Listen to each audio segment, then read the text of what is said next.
Welcome to എച്ചുബോട്ട് myself Hamsath ലിബാനേക്ക്. അപ്പം നമ്മൾ ഇന്ന് പുതിയൊരു ടോപ്പിക്കാണ് ഡിസ്കസ് ചെയ്തത്. നിങ്ങളുടെ ഓൾമോസ്റ്റ് +1 അക്കൗണ്ടൻസി ചാപ്റ്റേഴ്സ് കംപ്ലീറ്റ് ആയില്ല എന്നുള്ള രീതിയിലായിരിക്കും മിക്കവാറും സ്കൂളിൽ. പക്ഷേ ചില സ്കൂളുകളിലൊക്കെ എന്ത് ചെയ്യുന്നുണ്ട്, ഓൾമോസ്റ്റ് പോർഷൻസ് കംപ്ലീറ്റ് ആയിട്ടുണ്ട്. എങ്ങനെയാണെങ്കിലും നിങ്ങളുടെ അവസാന പോർഷനുമായി റിലേറ്റ് ചെയ്തിട്ടുള്ള ഒരു 5 മാർക്കിൻ്റെ ക്വസ്റ്റ്യൻ ആണ് ഇന്ന് നമ്മൾ ഡിസ്കസ് ചെയ്യാൻ പോകുന്നത്. How to do the problem of cost of goods sold and gross profit. Gross പ്രോഫിറ്റും അതുപോലെ തന്നെ കോസ്റ്റ് ഓഫ് ഗുഡ്സ് സോൾഡും എങ്ങനെ കാണാം എന്നുള്ളത്. സോ അതിനു മുൻപായിട്ട് നമുക്ക് കുറച്ച് കാര്യങ്ങൾ ഡിസ്കസ് ചെയ്യാനുണ്ട്. എന്താണ് കോസ്റ്റ് ഓഫ് ഗുഡ്സ് സോൾഡ്, അതുപോലെ എന്താണ് ഗ്രോസ് പ്രോഫിറ്റ് എന്നുള്ളത്. നമ്മുടെ +1 അക്കൗണ്ടൻസിയിലെ 9ാമത്തെ ചാപ്റ്ററാണ് ഫിനാൻഷ്യൽ സ്റ്റേറ്റ്മെന്റ് പാർട്ട് 1 അല്ലേ. സോ അതിൽ നമ്മൾ ഡിസ്കസ് ചെയ്യുന്നത് എങ്ങനെയാണ് profit and loss account prepare ചെയ്യുക, അതുപോലെ തന്നെ എങ്ങനെയാണ് ട്രേഡിംഗ് അക്കൗണ്ട് പ്രിപ്പയർ ചെയ്യുക, എങ്ങനെയാണ് ബാലൻസ് ഷീറ്റ് പ്രിപ്പയർ ചെയ്യുന്നത്. അതിൽ ആദ്യത്തെ പോർഷനായ ട്രേഡിംഗ് അക്കൗണ്ട് ഉണ്ട് അല്ലേ. ട്രേഡിംഗ് അക്കൗണ്ട് എന്ന് പറഞ്ഞാൽ എന്താ, നമ്മുടെ ബിസിനസ് അല്ലെ, ബിസിനസിന്റെ ഡയറക്റ്റ് ആയിട്ടുള്ള ആക്ടിവിറ്റീസിലൂടെ നമുക്ക് എത്ര വരുമാനം കിട്ടിയിട്ടുണ്ട്, അതിലൂടെ എത്ര ലാഭം നമുക്ക് ലഭിച്ചിട്ടുണ്ട് എന്നുള്ളതാണ് ഫസ്റ്റ് പോർഷനിൽ നമ്മൾ എന്ത് ചെയ്യുന്നത്, പഠിക്കുന്നത്. സോ അത് അവിടെ പറയുന്ന കാര്യങ്ങളുണ്ട്. നമ്മൾ ട്രേഡിംഗ് അക്കൗണ്ട് എന്തിനാ പ്രിപ്പയർ ചെയ്യുന്നത്, നമ്മുടെ ഗ്രോസ് പ്രോഫിറ്റ് അഥവാ നമ്മുടെ ഡയറക്റ്റ് ആയിട്ടുള്ള ആക്ടിവിറ്റിയിലൂടെ സാധനങ്ങൾ വാങ്ങുന്നു, അത് അതുപോലെ വിൽക്കുന്നു. അല്ലാണ്ട് ആ ഒരു ആക്ടിവിറ്റി, സാധനങ്ങൾ വാങ്ങുന്നു അത് വിൽക്കുന്നു, ആ ഡയറക്റ്റ് ആക്ടിവിറ്റിയിൽ മാത്രം നമുക്ക് ലഭിച്ചിട്ടുള്ള പ്രോഫിറ്റ് ലാഭം എത്രയാ എന്നുള്ളത്. അതിന് ഇൻസിഡൻ്റൽ ആയിട്ടുള്ള അതുമായി ബന്ധപ്പെട്ട വേറെ ഒരുപാട് ചെലവുകളും വരവുകളുണ്ട്. നമ്മുടെ ബാങ്കിൽ ഇൻട്രസ്റ്റ് ഉണ്ടാകും, ഇൻട്രസ്റ്റ് വന്നതുണ്ടാകും, കമ്മീഷൻ, സാലറി ഉണ്ടാകും, റെന്റ് ഉണ്ടാകും, ഇലക്ട്രിസിറ്റി, അങ്ങനെ ഒരുപാട് എക്സ്പെൻസ് ഉണ്ടാകും. അതൊന്നും കൂട്ടാതെ ഡയറക്റ്റ് വാങ്ങുന്നു അത് വിൽക്കുന്നു, അതിലൂടെ വാങ്ങി വിൽക്കലിലൂടെ അല്ലെങ്കിൽ നമ്മൾ നിർമ്മിച്ച് അത് വിൽക്കുന്നതിലൂടെ നമുക്ക് ലഭിച്ചിട്ടുള്ള ലാഭം, ഗ്രോസ് പ്രോഫിറ്റ്, അതാണ് നമ്മൾ എന്ത് ചെയ്യുന്നത് ഈ ഒരു പോർഷനിൽ അഥവാ ട്രേഡിംഗ് അക്കൗണ്ട് നമ്മൾ പഠിക്കാൻ പോകുന്നത് അല്ലെങ്കിൽ കാണാൻ പോകുന്നത്. അല്ലെങ്കിൽ ചിലപ്പോൾ ഗ്രോസ് ലോസ് ആയിരിക്കും. നമ്മൾ ഒരു 100 രൂപയുടെ സാധനം നമ്മൾ 90 രൂപക്കാണ് വിൽക്കുന്നതെങ്കിൽ നമുക്ക് എന്തായാലും ലോസ് ആയിരിക്കും. ഒരിക്കലും നമ്മൾ എന്ത് ചെയ്യില്ല, ലാഭത്തിൽ കലാശിക്കൂല. അപ്പോൾ നമ്മൾ എന്തിനെയാണ് കമ്പയർ ചെയ്യുന്നത്, sale of goods with cost of goods sold. ഈ ഒരു പോർഷൻ എന്ത് ചെയ്യാം, നമുക്ക് ഒഴിവാക്കാം. അഥവാ ഒരു വസ്തു നമ്മൾ 100 രൂപക്ക് വാങ്ങുന്നു, എന്നിട്ട് അതിനെ 150 രൂപക്ക് വിൽക്കുന്നു. So cost of goods sold അഥവാ സോൾഡ് ചെയ്ത കോസ്റ്റ് ഓഫ് ഗുഡ്സ് സോൾഡ്, നമ്മൾ വിറ്റ 150 രൂപക്ക് വിറ്റ സാധനത്തിന് ശരിക്കും എത്ര വില, കോസ്റ്റ് ഓഫ് ഗുഡ്സ് സോൾഡ്. വിറ്റ സാധനത്തിന്റെ വില കോസ്റ്റ് അതാണ്, അത് 100 രൂപയാണ്. വിറ്റത് എത്ര രൂപക്കാ, 150 രൂപക്ക്. അപ്പോൾ ഡിഫറൻസ് എത്രയാണ്, 50 രൂപ. 50 ആണ് എന്ത്, നമ്മുടെ ഗ്രോസ് പ്രോഫിറ്റ്. അഥവാ നമ്മൾ എന്തിനെയാണ് താരതമ്യം ചെയ്യുന്നത്, സെയിൽ ഓഫ് ഗുഡ്സ് വിറ്റത്, അതുപോലെ തന്നെ എന്ത്, ആ വിറ്റ വസ്തുവിന് എത്രയാണോ വില, വിൽക്കാനുള്ള വിലയല്ല, വിറ്റ വസ്തുവിന്റെ ആക്ച്വൽ വാല്യൂ എത്രയാണോ എന്നുള്ളതാണ് എന്ത് ചെയ്യുന്നത്, നമ്മൾ എന്ത് ചെയ്യുന്നത്, കണക്കാക്കുന്നത്. ഒരു പക്ഷേ അത് ഗുഡ്സ് ആകാം, അല്ലെങ്കിൽ ചിലപ്പോൾ എന്താകാം, സർവീസ് ആകാം. സർവീസ് പറഞ്ഞാൽ എന്ത് ചെയ്യും, ഒരു എഞ്ചിനീയർ ആണെങ്കിൽ അവർക്ക് ഗുഡ്സ് വിൽക്കാണ്ടാവോ, തക്കാളിയോ പച്ചക്കറിയോ അല്ലെങ്കിൽ ഒരു ഐറ്റം അവർ വിൽക്കാണ്ടാവും. പക്ഷെ അവരുടെ സർവീസ് ആണ് വിൽക്കുന്നത്. ഒരു വീടിന്റെ പ്ലാൻ വരച്ചു കൊടുക്കുന്നു, അതിന്റെ ആർക്കിടെക്ചർ ചെയ്യുന്നു. ഒരു വക്കീലാണെങ്കിൽ കോടതിയിൽ പോയി ഹാജരാകുന്നു. സോ അവരെന്ത് ചെയ്യും, അവരുടെ സർവീസിനാണെന്നുണ്ടാവുക അവിടെ കോസ്റ്റ് ഉണ്ടാവുക, സെയിൽ ചെയ്യുക. സെറ്റായോ, കാര്യങ്ങൾ എങ്ങനെയാണെന്നുള്ള മനസ്സിലായില്ലേ. സോ ഗ്രോസ് പ്രോഫിറ്റ് നമ്മൾ കാണാൻ എങ്ങനെയാണ് ഗ്രോസ് പ്രോഫിറ്റ് കാണാൻ, നമ്മുടെ ഡയറക്റ്റ് ആയിട്ടുള്ള എക്സ്പെൻസും അതുപോലെ തന്നെ നമ്മുടെ സെയിലും, ഇത് രണ്ടും നമ്മൾ മാച്ച് ചെയ്യുന്നത് എന്താണ്, സെയിൽ ഓഫ് ഗുഡ്സ് അല്ലെ. സെയിൽ, വിൽപ്പനയിലൂടെ നമുക്ക് ലഭിച്ചിട്ടുള്ള വരുമാനവും ആ വരുമാനം ലഭിക്കാൻ വേണ്ടി നമുക്ക് വന്ന ചെലവ്, ആ വരുമാനത്തിന് വേണ്ടി നമുക്ക് വന്നിട്ടുള്ള ചെലവാണ് എന്ത് ചെയ്യുന്നത്, നമ്മൾ മാച്ച് ചെയ്യുന്നത്. സോ നമുക്ക് നോക്കാം എന്തെല്ലാമാണ് ഗ്രോസ് പ്രോഫിറ്റ് അല്ലെങ്കിൽ ഗ്രോസ് ഇൻകം. നമ്മൾ എങ്ങനെ കാണാം, gross profit is equal to net sale എങ്ങനെ കാണാം നമ്മൾ പറഞ്ഞുതരാം. Minus cost of goods sold. നമ്മുടെ നെറ്റ് സെയിൽ മൊത്തം നമ്മുടെ സെയിൽസിൽ നിന്നും നമ്മുടെ വിൽക്കാൻ നമുക്ക് എത്ര ചെലവ് വന്നു, കോസ്റ്റ് ഓഫ് ഗുഡ്സ് സോൾഡ്, സാധനങ്ങൾ വിൽക്കാൻ എത്ര ചെലവ് വന്നു, അത് മൈനസ് ചെയ്താൽ എന്ത് കിട്ടും, നമ്മൾ ഗ്രോസ് പ്രോഫിറ്റ് കിട്ടും. സോ നമുക്ക് നോക്കാം എങ്ങനെയാണ് ഈ ഗ്രോസ് പ്രോഫിറ്റ് അഥവാ ലോസ് ആണെങ്കിൽ, അഥവാ ഗ്രോസ് പ്രോഫിറ്റ് അല്ല ലോസ് ആണെങ്കിൽ ഇതിന് നേരെ ഓപ്പോസിറ്റ് ആയിരിക്കും, cost of goods sold minus net sale ആയിരിക്കും. സോ അത് നമുക്ക് എന്ത് ചെയ്യാം, ജസ്റ്റ് ഒന്ന് നോക്കാം.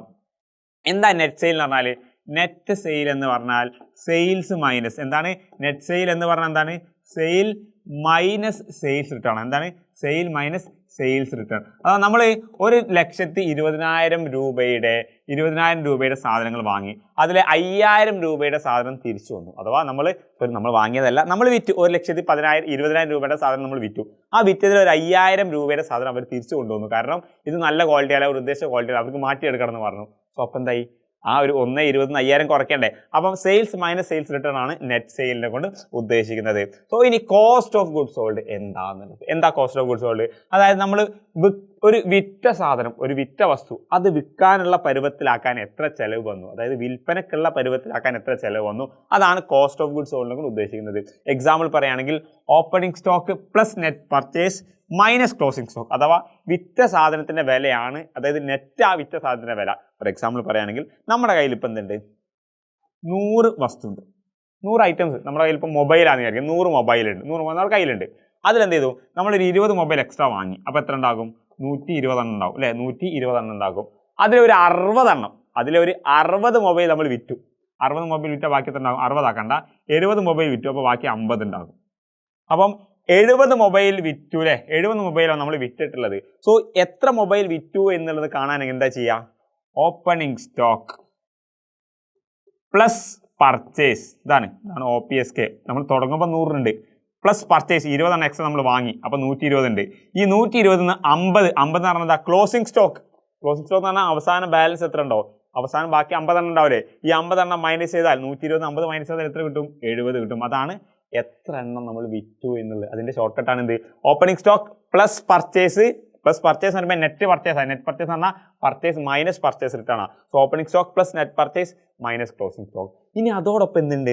ഡയറക്റ്റ് എക്സ്പെൻസും കൂടി നമ്മൾ എന്ത് ചെയ്യണം? കണക്കാക്കണം. എന്താ ഡയറക്റ്റ് എക്സ്പെൻസ്? ഇപ്പം നമ്മൾ ഒരു റെഡിമെയ്ഡ് ഷോപ്പാണെന്ന് വിചാരിക്കാം. നമുക്ക് ഒരുപാട് ഗാർമെന്റ്സുകൾ വാങ്ങണം, അഥവാ ഒരുപാട് ഡ്രസ്സുകൾ വാങ്ങണം, പല ടൈപ്പ് ഷർട്ട്, പാൻസ്, അതുപോലെ ചുരിദാർ, അങ്ങനെ ഗേൾസും ബോയ്സിൻ്റെ ഒക്കെ ഒരുപാട് ഐറ്റംസുകൾ നമ്മൾ വാങ്ങണം. അതെവിടെ നമ്മൾ വാങ്ങാറ്? നമ്മൾ ബോംബെന്നാണ് വാങ്ങാറ്. അത് നമ്മൾ എന്ത് ചെയ്തു? ഒരു 5 ലക്ഷത്തിൻ്റെ സാധനങ്ങൾ, ഒരുപാട് സാധനങ്ങൾ എന്ത് ചെയ്തു? നമ്മൾ പൈസ കൊടുത്തു, ബില്ലാക്കി എന്ത് ചെയ്തു?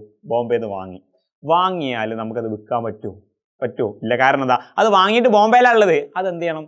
ഇവിടെ എത്തിക്കണം. ഇവിടെ എത്താൻ transportation charge, flight, carriage inward, അങ്ങനത്തെ ഒരുപാട് ഡയറക്റ്റ് എക്സ്പെൻസ് ഉണ്ട്. അപ്പോൾ ആ ഡയറക്റ്റ് എക്സ്പെൻസ് നമ്മൾ എന്ത് ചെയ്യണം? ഇതിൽ ഇൻക്ലൂഡ് ചെയ്യണം. അപ്പോൾ എന്താണ്? അത് വിൽക്കാനുള്ള പരുവത്തിലാക്കാൻ, അത് വിൽക്കുന്ന ചിലവല്ല, അത് വിൽക്കാനുള്ള പരുവത്തിലാക്കാൻ എത്ര ചിലവ് വന്നു, അതാണ് ഡയറക്റ്റ് എക്സ്പെൻസ് എന്നുകൊണ്ട് പറയുന്നത്. അപ്പോൾ ഡയറക്റ്റ് എക്സ്പെൻസിനെ കുറിച്ച് ഡീറ്റെയിൽ ആയിട്ട് പറയുകയാണെങ്കിൽ എന്തൊക്കെ? ഫ്ലൈറ്റ്, ഒക്ട്രോയ്, അങ്ങനെ തുടങ്ങിയ നമ്മുടെ ട്രേഡിംഗ് അക്കൗണ്ടിൽ വരുന്ന എല്ലാ എക്സ്പെൻസും ആണ് എന്നുള്ള ഡയറക്റ്റ് എക്സ്പെൻസിനെ കൊണ്ട് ഉദ്ദേശിക്കുന്നത്. സെറ്റ് അല്ലേ? സോ അതെന്താണ്? Cost of sale. നമ്മൾ സെയിൽ ചെയ്ത് റെഫേഴ്സ് ടു ഡയറക്റ്റ് എക്സ്പെൻസ്, അഥവാ cost of goods sold is also referred as cost of sale. Sale ചെയ്ത വസ്തുക്കൾക്ക് വന്നിട്ടുള്ള ചെലവുകളാണ്, അഥവാ സെയിൽ ചെയ്ത വസ്തു അല്ലെ, അത് സെയിൽ ചെയ്യാവുന്ന പരുവത്തിലാക്കാൻ വേണ്ടി നമുക്ക് വന്നിട്ടുള്ള ചെലവാണ് അതിനെ കൊണ്ട് എന്ത് ചെയ്യുന്നത്? യഥാർത്ഥത്തിൽ ഉദ്ദേശിക്കുന്നത്. സോ ആ ഒരു ഇക്വേഷൻ വെച്ചിട്ട് സിമ്പിൾ ആയിട്ട് ഒരു ക്വസ്റ്റ്യൻ ചെയ്യുകയാണെങ്കിൽ എന്താണ്? Calculate cost of goods sold അല്ലെ, calculate cost of goods sold. So നോക്കാം. ഓപ്പണിംഗ് സ്റ്റോക്ക് എന്താ? സിമ്പിൾ ആണ്. OPSK, opening stock plus net purchase plus direct expense minus closing stock കേട്ടോ. അപ്പോൾ സോ നോക്കാം. ഓപ്പണിംഗ് സ്റ്റോക്ക് എത്രയാണ്? 5000 ആണെന്ത്? ഓപ്പണിംഗ് സ്റ്റോക്ക് എത്രയാണുള്ളത്? ഓപ്പണിംഗ് സ്റ്റോക്ക് സിമ്പിൾ 5000 ആണ്. ഓൾറെഡി നമുക്ക് എല്ലാ കാര്യങ്ങളും ക്വസ്റ്റ്യൻ തരും. എത്രയാണുള്ളത്? 5000. സാധാരണ 5 മാർക്കിന് ഫൈനൽ എക്സാമിന് വരുന്ന ഒരു ചോദ്യമാണ് കേട്ടോ ഈ ചോദ്യം. ക്ലോസിംഗ് സ്റ്റോക്ക് അത് ലാസ്റ്റ് ആണ്. So minus closing stock 20000. പിന്നെ purchase, net purchase. So purchase ആണ് തന്നത്, അപ്പം പർച്ചേസ് തന്നെ ആയിരിക്കും നെറ്റ് പർച്ചേസ്. കാരണം ഇവിടെ എന്തില്ല? പർച്ചേസ് റിട്ടേൺ ഒന്നും തന്നിട്ടില്ല. Direct expense 13000. സോ നോക്കാം. 40, 13, 20, 53, 5, 58 മൈനസ് 20 എത്ര? 38,000. എത്ര ഉണ്ടാകും? ആൻസർ എത്രയാണ്? 38,000 ആണ് എന്ത്? Cost of goods sold. നമ്മളിവിടെ വിറ്റ വസ്തുക്കളുടെ വിറ്റിട്ടുള്ള വസ്തുക്കളുടെ ചെലവ് എത്രയാണ്? 38,000. അതാണ് cost of goods sold. 5000 plus 40,000 45,000, 58,000, 58,000 minus 20 38,000. Simple direct ആയിട്ടുള്ള ഒരു ക്വസ്റ്റൻ ആണ്. ഇനി അടുത്ത ഇതുമായി റിലേറ്റഡ് മറ്റൊരു ക്വസ്റ്റൻ നോക്കാം. List out direct expense from the given item. Salary എന്താ? ഡയറക്റ്റ് എക്സ്പെൻസ് അല്ല. വേജ് ഡയറക്റ്റ് എക്സ്പെൻസ് ആണ്. ഫർണിച്ചർ അല്ല, അഡ്വർടൈസ്മെന്റ് അല്ല, ഫ്യൂൽ ആൻഡ് വാട്ടർ അല്ല. പക്ഷേ ഫ്യൂൽ ആൻഡ് വാട്ടർ ഫാക്ടറിയിലാണെങ്കിൽ എന്താണ്? ഫാക്ടറി ആണെങ്കിൽ, അഥവാ നമ്മൾ പ്രൊഡക്ഷൻ ചെയ്യുന്ന ആൾക്കാരാണെങ്കിൽ ഫ്യൂൽ ആൻഡ് വാട്ടർ എന്താണ്? ഡയറക്റ്റ് എക്സ്പെൻസ് ആയിരിക്കും. സ്റ്റേഷനറി ഡയറക്റ്റ് എക്സ്പെൻസ് അല്ല, ഫ്രൈറ്റ് ഡയറക്റ്റ് എക്സ്പെൻസ് ആണ്. ഫാക്ടറി ലൈറ്റിംഗ്, ഫാക്ടറി എന്ന് പറഞ്ഞാൽ എന്താ? അവിടെ ഫാക്ടറി ലൈറ്റിംഗ് ഉണ്ടെങ്കിൽ അത് ഉൽപ്പാദന ഫേമാണ്. അപ്പോൾ ഫാക്ടറി ലൈറ്റിംഗ് എന്തായിരിക്കും? ഉറപ്പാണ് ഡയറക്റ്റ് എക്സ്പെൻസ്. കാരണം അത് നിർമ്മിക്കാൻ ആവശ്യമുള്ള വസ്തുവല്ല ഫാക്ടറി ലൈറ്റിംഗ് എന്നുള്ളത്. അതുപോലെ ഫ്യൂലും വാട്ടറും എന്താണ്? ഇതിൽ ഉൾപ്പെടും. Next question, compare the cost of goods sold and gross profit. അവ രണ്ടും കൂടി ഗ്രോസ് പ്രോഫിറ്റ് കാണാൻ വളരെ സിമ്പിളാണ്, പക്ഷേ കോസ്റ്റ് ഓഫ് ഗുഡ്സ് സോൾഡ് കാണാൻ ഏറ്റവും ബുദ്ധിമുട്ടുള്ളത്. From following information. Purchase direct expense ആണ്. സെയിൽ അല്ലേ, പർച്ചേസ് റിട്ടേൺ. അപ്പോൾ നെറ്റ് പർച്ചേസ് കാണണം, അതുപോലെ നെറ്റ് സെയിലും കാണണം, സെയിൽസ് റിട്ടേൺ ഉണ്ട്. വേജ്, ക്യാരേജ് ഇൻവേർഡ് എന്താ? ഡയറക്റ്റ് എക്സ്പെൻസ് ആണ്. പക്ഷേ സാലറി ഡയറക്റ്റ് എക്സ്പെൻസ് എല്ലാം കണ്ടോ ഇങ്ങനെ നമ്മളെന്ത് ചെയ്യും? കൊടുക്കും. ഇവിടെ സാലറി തരുമ്പോൾ ഡയറക്റ്റ് എക്സ്പെൻസ് ആയിട്ട് കണക്കാക്കരുത്. ഓപ്പണിംഗ് സ്റ്റോക്ക് കണ്ടോ 1/1/2017 OPSK ആണ്. അതുപോലെ 31/12/2017 എന്താ? ക്ലോസിംഗ് സ്റ്റോക്ക് ആണ് കേട്ടോ. സോ ഇത് രണ്ടും എന്ത് ചെയ്യണം? നിങ്ങൾ ശ്രദ്ധിക്കണം. അപ്പോൾ എന്താണ് ആദ്യം നമ്മൾ നെറ്റ് പർച്ചേസും നെറ്റ് സെയിൽസും കാണണം. എന്നിട്ടാണ് നമ്മൾ എന്ത് ചെയ്യേണ്ടത്? നമ്മുടെ കോസ്റ്റ് ഓഫ് ഗുഡ്സ് സോൾഡ് കാണേണ്ടത്. So cost of goods sold is equal to opening stock എത്ര? 60,000 അല്ലേ? Opening stock 60,000. So opening stock plus net പർച്ചേസാ. നെറ്റ് പർച്ചേസ് പറഞ്ഞാൽ എന്താ? 30,000 മൈനസ് 2,000. So 30,000 minus 2,000.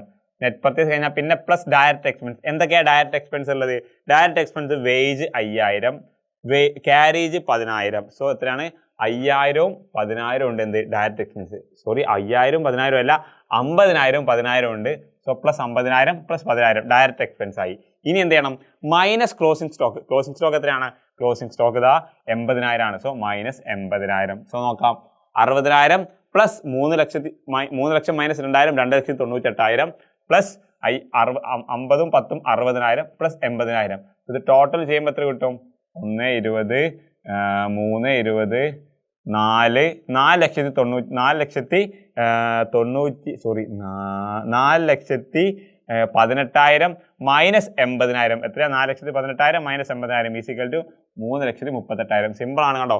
1,20 പ്ലസ് 2,90,000 അപ്പം 4,18,000. 4,18,000 80,000 മൈനസ് ചെയ്താൽ എത്ര കിട്ടും? 3,38,000 കിട്ടും. ഇതാണ് എന്ത്? Cost of goods sold. ഇനി എന്ത് ചെയ്യണം? ഗ്രോസ് പ്രോഫിറ്റ് കാണാം അല്ലെ. ഗ്രോസ് പ്രോഫിറ്റ് ക്വസ്റ്റ്യൻ ചോദിച്ചിട്ടുണ്ട്. അപ്പം ഗ്രോസ് പ്രോഫിറ്റ് എങ്ങനെ കാണാം?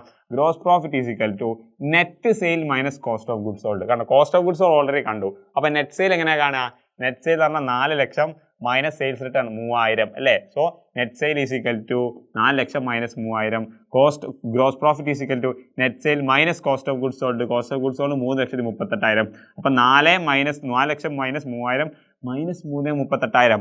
അപ്പം 3,97,000 മൈനസ് 3,38,000 ഈസ് ഈക്വൽ ടു 59,000. അഥവാ 4 ലക്ഷത്തിന്റെ വസ്തുക്കൾ അല്ലെ, 4 ലക്ഷത്തിന് നമ്മൾ വിൽപ്പന നടത്തിയപ്പോൾ നമുക്ക് കിട്ടിയ ലാഭം 59,000 ആണ്. നമുക്ക് ഈ 59,000 ലാഭം കിട്ടാൻ നമുക്ക് വന്ന ചെലവ് എത്ര? 3,38,000 ആണ്. 3,38,000 ആണ് നമുക്ക് വന്നിട്ടുള്ള ചെലവ്. നമ്മുടെ വരവ് എത്രയാണ്? നെറ്റ് സെയിൽ 397 ആണ്. കാരണം 4 ലക്ഷം മൈനസ് 3,000 ആണ്. സെറ്റാണോ? എങ്ങനെയാണ് കോസ്റ്റ് ഓഫ് ഗുഡ്സ് സോൾഡ് കാണുക? എങ്ങനെയാണ് ഗ്രോസ് പ്രോഫിറ്റ് കാണുക? എന്താണ് ഗ്രോസ് പ്രോഫിറ്റ്? എന്താണ് കോസ്റ്റ് ഓഫ് ഗുഡ്സ് സോൾഡ് എന്നുള്ള കാര്യങ്ങളൊക്കെ മനസ്സിലാവും. ഇത് 5 മാർക്കിന് ക്വസ്റ്റ്യൻ മാത്രമല്ല, ഈ ഒരു ഇക്വേഷൻ ചിലപ്പോൾ 1 മാർക്കിന് ചോദിക്കും. അല്ലെങ്കിൽ ഗ്രോസ് പ്രോഫിറ്റ് എന്താണ്, കോസ്റ്റ് ഓഫ് ഗുഡ്സ് സോൾഡ് എന്താണെന്നുള്ളത് എന്ത് ചെയ്യും? 1 മാർക്കിന് ചോദിക്കും. ചിലപ്പോൾ ഇതേപോലെ എന്ത് ചെയ്യും? ഇതിലെ ഡയറക്റ്റ് എക്സ്പെൻസ് ഇൻഡയറക്റ്റ് എക്സ്പെൻസ് കാണാൻ വേണ്ടി ചോദിക്കും. പല രീതിയിലും എന്തുണ്ടാകും? ഇവിടുന്ന് ക്വസ്റ്റ്യൻ വരാനുള്ള സാധ്യതയുണ്ട്. സെറ്റായില്ലേ? ക്ലാസ് ഇഷ്ടപ്പെട്ടോ? നിങ്ങളുടെ മാക്സിമം ഫ്രണ്ട്സ് നിങ്ങൾ ഷെയർ ചെയ്യണം. സെറ്റല്ലേ? നിങ്ങൾക്ക് എന്തെങ്കിലും ഡൗട്ട്സ് ഉണ്ടെങ്കിൽ താഴെ നിങ്ങൾ കമന്റ് ബോക്സിൽ പറയുക. Okay, all the best.